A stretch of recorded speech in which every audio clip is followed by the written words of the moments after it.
నిన్నేమైంది? ఎందుకు లేట్‌గా వచ్చావు ఆ ఇంటికి? మీటింగ్స్ ఉన్నాయండి ఆఫీస్‌లో ఈవెంట్స్ అవి కండక్ట్ చేయడం దానివల్ల లేట్ అయింది. ఎవరికి ఇన్ఫార్మ్ చేసావు? కనీసం ఇన్ఫార్మ్ చేయాలి కదా! ఇంట్లో నాకు కంగారుగుండదా నువ్వు లేట్‌గొస్తే?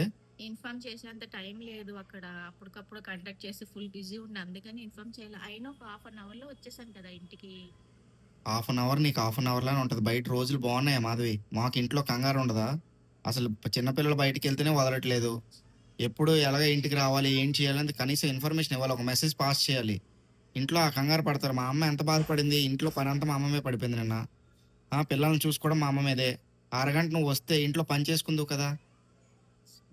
నేను పని తప్పించుకోవాలన్న ఇంటెన్షన్ కాదు కదండీ. అక్కడ నాకు కొంచెం వర్క్ ఉంది కాబట్టి నేను రాలేకపోయాను. డైలీ 5:00కే వస్తున్నాను గదా!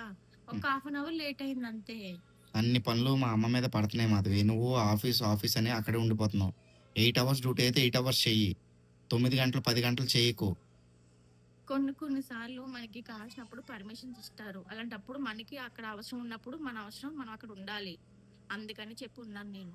పనంటే నేనొచ్చాక చేసుకుంటా. నేను చేయమనైతే అడగలేదు కదండీ. నా మా పని నేను అమ్మకి కనీసం చేసుకుంటున్నాను. నువ్వు ఇన్ఫర్మేషన్ ఇవ్వు. ఆవిడ నాకు ఫోను జేసి, నేను ఆఫీస్‌లో నేను గూడా ఉంటాను కదా! మీ ఆవిడ రాలేదింకా అని ఫోను జేసి నాకు మాట్లాడుతుంది. బాగోదు కదా! నువ్వు ఇన్ఫర్మేషన్ ఇవ్వు లేటయితే. ఇస్తానండి. ఇన్ఫర్మేషన్ ఇస్తాను. కాపోతే ఫోను చూచేంత అక్కడ టైం లేదు. అందువల్ల నేను ఇన్ఫర్మేషన్ అయితే ఇవ్వలేకపోయాను. సరే ఇప్పటికైతే అయింది. నెక్స్ట్ టైమ్ అలా రిపీట్ చేయకు. ఇంకోటి ఆ బట్టలు వదిలేసి ఎళ్ళిపోయావంట. వాషింగ్ మిషన్‌లో ఎయకుండా. వచ్చిన వెంటనే ఏసా వాషింగ్ మిషన్‌లో.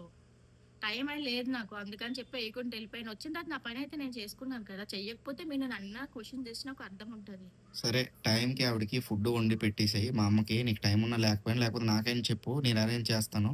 అంతేగాని నువ్వు అలా ఎళ్ళిపోయి గాబరాలో నీ డ్యూటీలో పడిపోయి ఉండిపోకు. పిల్లలు గూడా ఆవిడ మీదే ఉంటున్నారు. ఇంక అలా ఆవిడకి టైం ఎక్కడుంటుంది? ఏజ్ పెద్దదయిపోతుంది కదా! సరేనండి. సరే. ఈసారి నుంచి అయితే ఇన్ఫర్మేషన్ ఇస్తాను. ఇప్పుడే లేట్ అయితే ఫోను చేసి చెప్తాను. లేకపోతే అక్కడ పర్మిషన్ అడిగినా వస్తాను. సరే. ఇంకొకసారి ఇలా మాత్రం చేయకు మాధవి. సరే. మళ్ళీ మా అమ్మ కంప్లెయింట్ ఇస్తే నాకు తలనొప్పిగా ఉంటది. నేను ఆఫీస్‌లో నేను గూడా పని జేసుకోవాలి గదా! ఇంట్లో వినాలా? ఆఫీస్‌లో వినాలా? వినలేం కదా! ఓకే. నువ్వు నీ ఆఫీస్ గురించి చేసుకున్నావు. అలానే మా అమ్మకు కొంచెం రెస్పెక్ట్ ఇచ్చి, మా అమ్మకు హ్మ్. కొంచెం సపోర్ట్ చెయి. అర్థమైందా? సరే.